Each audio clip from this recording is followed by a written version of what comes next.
मित्रांनो, जर मी तुम्हाला सांगितलं की परीक्षा चालू असताना दररोज फक्त एक नियम पाळला तर तुमचे 10 ते 15% मार्क्स वाढू शकतात. विश्वास बसणार नाही ना? पण खरं सांगतो, आता जे विद्यार्थी शांत आहेत, कॉन्फिडंट आहेत, ते जास्त अभ्यास करत नाहीत. ते फक्त योग्य पद्धतीने अभ्यास करत आहेत. आणि जो विद्यार्थी व्हिडिओ शेवटपर्यंत पाहिल तो उद्यापासून वेगळा अभ्यास करेल. आता आपण खरी गोष्ट पाहूयात. परीक्षा सुरू झाली की झोप कमी येते, घाबरायला होतं, उद्या पेपर आहे हा विचार डोक्यात फिरत राहतो. अभ्यास होतो पण लक्ष लागत नाही. तुम्हाला असं वाटतं का? इतकं वाचलंय पण आठवेल का? हीच सगळ्यात मोठी चूक आहे. तर आज मी तुम्हाला एकच नियम सांगणार आहे. तो नियम पाळला तर रिव्हिजन इफेक्टिव्ह होईल, कॉन्फिडन्स वाढेल, पेपरमध्ये क्लॅरिटी येईल आणि तुमचं पॅनिक कमी होईल.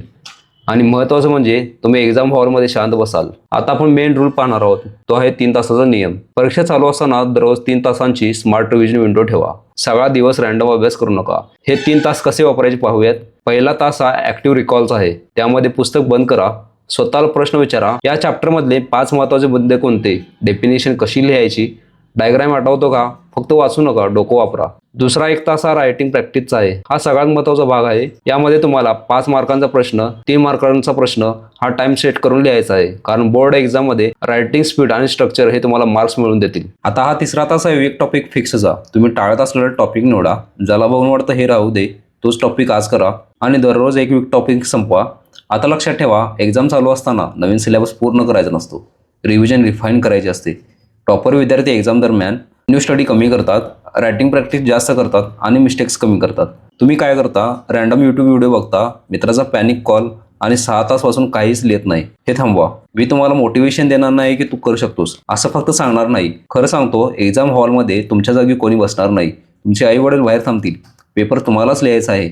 म्हणून एक्झाम दरम्यान सोशल मीडिया डिलीट करा, कंपॅरिझन बंद करा आणि 6 ते 7 तासाची झोप घ्या. कारण झोप न घेतलेला विद्यार्थी पेपरमध्ये चुका करतो. एक विद्यार्थी मला मेसेज केला होता. तो म्हणाला, सर मी 9 तास अभ्यास करतो पण कॉन्फिडन्स नाही. मी त्याला हा 3 तासाचा रूल सांगितला. त्याने फक्त 5 दिवस फॉलो केला आणि रिझल्ट म्हणजे त्याचं पॅनिक कमी झालं, त्याची रायटिंग सुधारली आणि त्याला पेपर क्लीन गेला. कधी कधी जास्त अभ्यास नाही, योग्य अभ्यास काम करतो. उद्यापासून रँडम अभ्यास बंद. दररोज 3 तास स्मार्ट रिव्हिजन करा. त्यामध्ये active recall, writing practice, weak topic fix. बस हा नियम परीक्षा संपेपर्यंत टाळा आणि पेपर संपल्यानंतर मला कमेंटमध्ये लिहा, मी हा 3 तासाचा रूल फॉलो केला.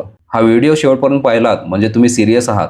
हा व्हिडिओ तुमच्या मित्राला पाठवा जो सध्या पॅनिकमध्ये आहे. आणि अजून एक्झाम स्ट्रॅटेजीसाठी नोकरी विषय या यूट्यूब चॅनलला सबस्क्राईब करा. तुम्हाला यश मिळालंच पाहिजे.